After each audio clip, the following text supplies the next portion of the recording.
नमस्कार, आपके साथ मैं हूं ऋतिक सविता। स्वागत है आपका SPN9 न्यूज में। दर्शकों, आपको बता दें कि बीबीसी और मोदी का विवाद थमने का नाम नहीं ले रहा है।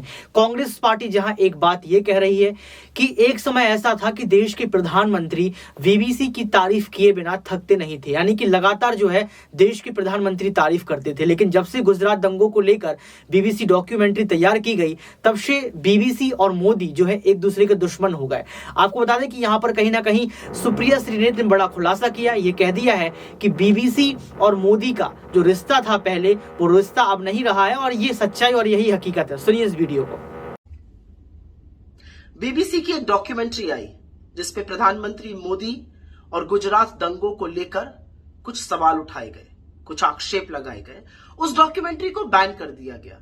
लेकिन ठीक 29 दिन बाद चिरपरिचित स्क्रिप्ट के अंदाज में प्रधानमंत्री मोदी का सबसे प्रबल फ्रंटल इनकम टैक्स बीबीसी के दफ्तर आज इंडिया में पहुंच गया।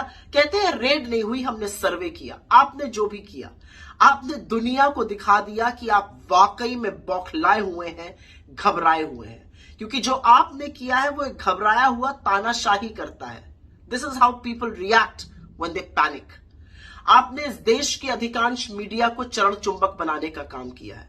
आप उनसे कहिएगा बैठ जाओ तो वो लौटने को तैयार है। लेकिन अब आपने जो बीबीसी के साथ किया है वो आपका असली चाल चरित्र और चेहरा दिखाता है। वो दिखाता है कि 22 अप्रैल 2014 को जब गुजरात के मुख्यमंत्री और इस देश की प्रधानमंत्री बनने की होड़ में नरेंद्र मोदी ने कहा था कि मीडिया स्वतंत्र होना चाहिए, मीडिया को डरना नहीं चाहिए, और अगर कभी मीडिया डरा तो मैं उनके साथ खड़ा रहूंगा। आपके एक्शंस उसके बिल्कुल विपरीत हैं। आप मीडिया के ऊपर रेड करते हैं, लेकिन कहां तक सवालों से बचिएगा? इस पूरे देश पर आप इनकम टैक्स की और ईडी की और सीबीआई की रेड करा दीजिएगा। आज देश आपसे कुछ सवाल पूछ रहा है, चाहे वो अडानी पर हो, चाहे वो बेरोजगारी पर हो, चाहे वो महंगाई पर हो, चाहे वो गरीबी पर हो, चाहे वो आर्थिक असमानता पर हो, चाहे वो बुलडोजर चलाने वाली उन सरकारों पर हो जिसको आप तथाकथित डबल इंजन की कहते हैं। लेकिन आप पर अब मुझे तरस आने लगा है, क्योंकि आप एक बौखलाए हुए, घबराए हुए तानाशाह हैं।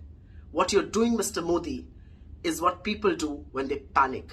I pity you. मुझे तरस आता है आप पर कि आपको बीबीसी के दफ्तर पर एक रेड और एक सर्च, जो भी आप कहना चाहिए, करानी पड़ी, क्योंकि सवालों से आप बौखला गए थे। लेकिन ये सवाल तो देश पूछ रहा है और जवाब तो आपको देना ही पड़ेगा।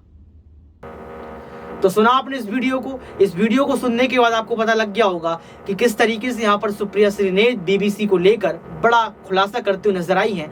क्या आप सुप्रिया श्रीनेत की इन बातों को सुनने के बाद उनसे सहमत हैं? क्या आपको लगता है कि यही सच्चाई और यही हकीकत है? आज के लिए सिर्फ इतना ही। देखते रहिए SPN9 न्यूज।